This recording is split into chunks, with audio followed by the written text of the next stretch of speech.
The motorhome is powered by an internal leisure battery controlled by the panel found above the main entrance door.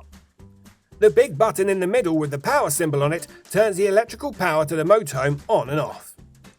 The button to the left of that with the tap symbol on it turns the water pump on and off. You'll know when it's on when the light appears above.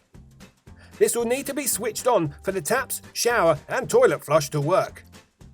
Switch the water pump off when not in use. If you were to run out of water, the pump would overrun and burn itself out. The button to the right of the power button is where you can check your levels.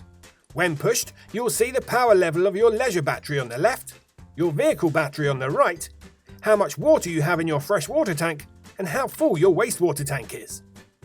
Next to that is your lights. This switches on the 12-volt circuit, allowing use of the lights, which are operated via their individual switches, and the TV. The button on the far left is the frost protect and is only required during cold temperatures so that the water tank does not freeze. The button at the top of the display is for the outside light.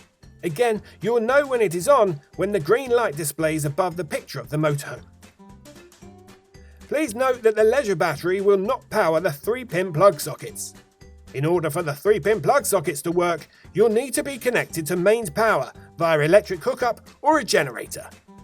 Once connected, a green light will come on above the flash symbol.